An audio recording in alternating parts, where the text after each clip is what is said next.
ఈరోజు తెలుగుదేశం పార్టీ కుటుంబ సభ్యులందరూ కూడా ఎంతో గర్వకారణంగా పార్టిసిపేట్ చేసే మహానాడు బహిరంగ సభ నభూతో నభవిష్యత్ అనే రీతిలో కడపగడ్డ మీద ఒక అద్భుతమైన రీతిలో జరగబోతా ఉంది. ఎందుకంటే ఏదైనా రాజకీయ పార్టీ ఒక 2 గంటల సభ నిర్వహించడమే చాలా కష్టమైన పరిస్థితి మనం సాధారణంగా చూస్తుంటాం. కానీ ఇది తెలుగుదేశం పార్టీ కుటుంబ సభ్యులు 3 రోజుల పాటు అన్ని రకాల చర్చల్లో పాల్గొని ఒక అర్థవంతమైన మెసేజ్ ప్రజలకి, రాష్ట్రానికి ఒక బాధ్యతాయుత రాజకీయ పార్టీగా తెలుగుదేశం పార్టీ ఇస్తా ఉంది మహానాడు ద్వారా. ఈరోజు దాదాపు 5 లక్షల మంది పైగా తెలుగుదేశం పార్టీ కార్యకర్తలు, నాయకులు, అభిమానులు స్వచ్ఛందంగా ఈ యొక్క కార్యక్రమంలో పాల్గొంటా ఉన్నారు. అందుకే వైసీపీ నాయకుల గుండెల్లో రైళ్లు పరిగెడుతూ ఉన్నాయి. తాడేపల్లి ప్యాలెస్లో కూర్చొని ఏదో రకంగా ఈ సభ మీద బురదలే కార్యక్రమం జగన్మోహన్ రెడ్డి గారు చేస్తామన్నారు.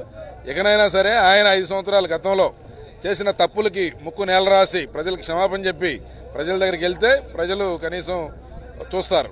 లేకపోతే ఆయన అదే రీతిన ఉంటే మొన్నటి కన్నా కూడా ఘోరమైన ఫలితాన్ని రాబోయే ఎన్నికల్లో చూస్తాడని చెప్పి తెలియజేస్తా ఉన్నాం.